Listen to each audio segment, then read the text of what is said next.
warahmatullahi wabarakatuh. Di sini saya akan menyampaikan materi mengenai bahasa Indonesia baku dan bahasa Indonesia tidak baku. Sebelumnya izinkan saya memperkenalkan diri saya terlebih dahulu. Nama saya Putri Andini Pohan, kelas pendidikan IPA 2020B, Prodi Pendidikan IPA, Fakultas Matematika dan Ilmu Pengetahuan Alam. Baiklah, saya akan memulai materinya. Bahasa Indonesia adalah bahasa resmi bangsa Indonesia. Bahasa Indonesia juga menjadi bahasa persatuan bangsa Indonesia. Bahasa Indonesia diresmikan sebagai bahasa nasional setelah proklamasi kemerdekaan Indonesia 18 Agustus 1945. Bahasa Indonesia berasal dari bahasa Melayu dan termasuk ke dalam rumpun bahasa Austronesia. Dalam hal ini, bahasa Melayu itu sudah lama berabad-abad digunakan sebagai lingua franca atau bahasa perhubungan di Nusantara ini pada zaman Sriwijaya dan Majapahit. Bahasa Melayu kasar sangat mudah dimengerti, ekspresif, memiliki toleransi kesalahan yang sangat besar, dan mudah menyerap istilah-istilah lain dari berbagai bahasa yang digunakan para penggunaan bahasa Indonesia sebagai jati diri bangsa bermula dari peristiwa Ikrar Sumpah Pemuda pada tanggal 28 Oktober 1928 dalam rangkaian kegiatan Kongres Pemuda kedua di Jakarta. Butiran ketiga Ikrar Sumpah Pemuda berbunyi, kami putra dan putri Indonesia menjunjung bahasa persatuan bahasa Indonesia. Bahasa daerah adalah bahasa suku bangsa di Indonesia. Bahasa ini jumlahnya sangat banyak dan digunakan menyebar di seluruh daerah di Indonesia. Bahasa daerah ini sendiri berfungsi sebagai kebanggaan daerah, lambang identitas daerah, lambang perhubungan di dalam keluarga dan masyarakat daerah, serta sebagai sarana pendukung budaya dan bahasa Indonesia.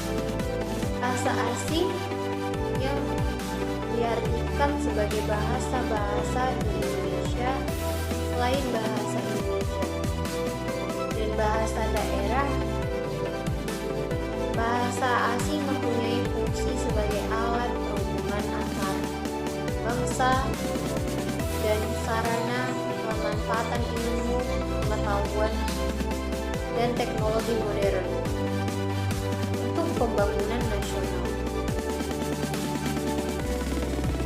Bahasa Indonesia sebagai bahan nasional, lambang kebanggaan kebangsaan. Yang pertama sebagai lambang identitas nasional yang fungsinya sebagai identitas nasional yang mengarah pada penghargaan terhadap bahasa Indonesia.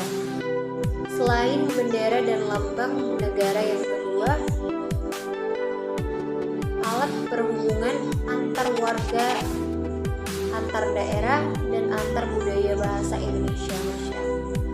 Masyarakat dapat berhubungan satu dengan yang lain sedemikian rupa sehingga apakah aman sebagai akibat perbedaan latar belakang sosial, budaya, dan bahasa tidak perlu dikhawatirkan. Yang ketiga, sebagai alat pemersatu suku budaya dan bahasa Indonesia, memungkinkan keserasian di antara suku budaya dan bahasa di Nusantara tanpa harus menghilangkan identitas kesukuan dan kesetiaan pada nilai-nilai sosial budaya serta latar belakang bahasa daerah yang bersangkutan. Kedudukan bahasa Indonesia adalah bahasa Indonesia memiliki kedudukan yang sangat penting karena bahasa Indonesia berkedudukan sebagai bahasa nasional, bahasa negara.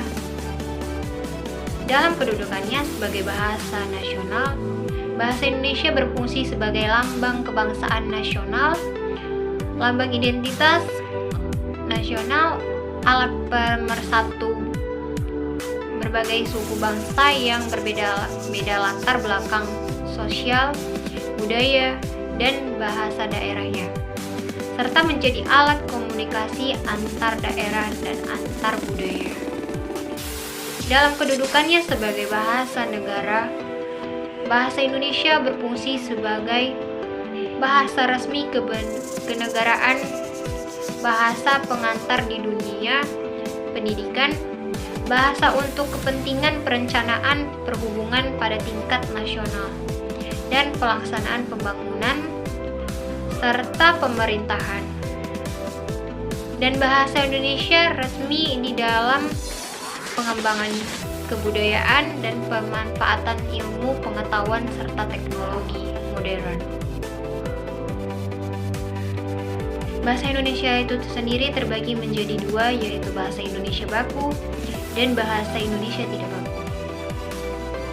Bahasa Indonesia baku merupakan kata-kata yang ejaan atau pelafalannya sudah sesuai dengan kaidah bahasa Indonesia, atau digunakan untuk segala hal yang bersifat resmi atau formal, yang dimana termasuk dalam bahasa baku adalah seperti karya ilmiah, surat resmi, majalah, atau dalam forum-forum resmi.